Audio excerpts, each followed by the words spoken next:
नमस्कार, मेरा नाम है ब्रिजेश यादव। फिर हाजिर हूँ एक नई कहानी को लेकर। 26/11 यानी 26 नवंबर 2008 का दिन भारतीय इतिहास में एक काला दिन है। लश्कर-ए-तैयबा के 10 आतंकियों ने 3 दिन तक मुंबई में सैकड़ों लोगों को मौत के घाट उतारा था।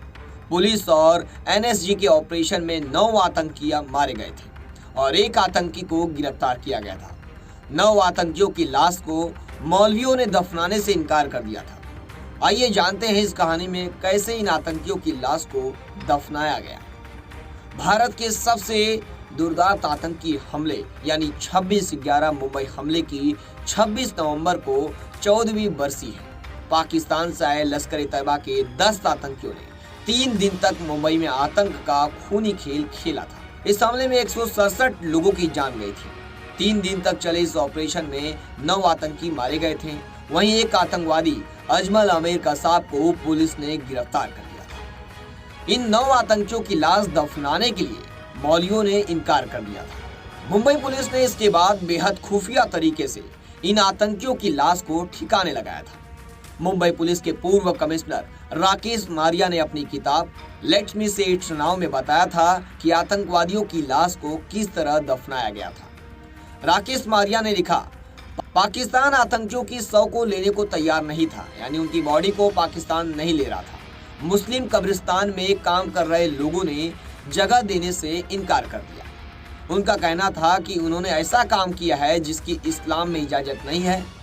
हमने नेवी से प्रार्थना की कि इन आतंकवादियों को समुद्र में दफना दिया जाए, लेकिन उन्होंने भी मना कर दिया।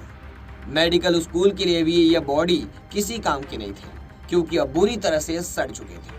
राकेश मारिया आगे लिखते हैं, 1 साल बीत गया था और आर पाटिल एक बार फिर गृह मंत्री बने। इसके बाद मैंने एडिशनल कमिश्नर ऑफ पुलिस और ऑफिसर्स की टीम के साथ लाश को दफनाने के लिए एक ऑपरेशन तैयार किया।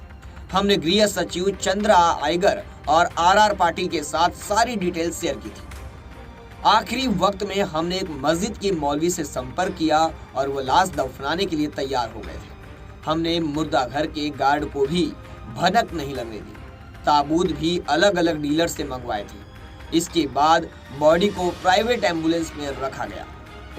राकेश मारिया आगे लिखते हैं, मौलवी को आधी रात एक प्राइवेट कार से लाया गया।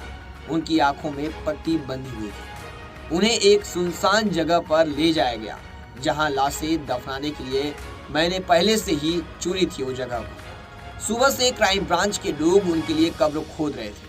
मैं खुद निगरानी कर रहा था कि कब्र गहरी खुदी हो।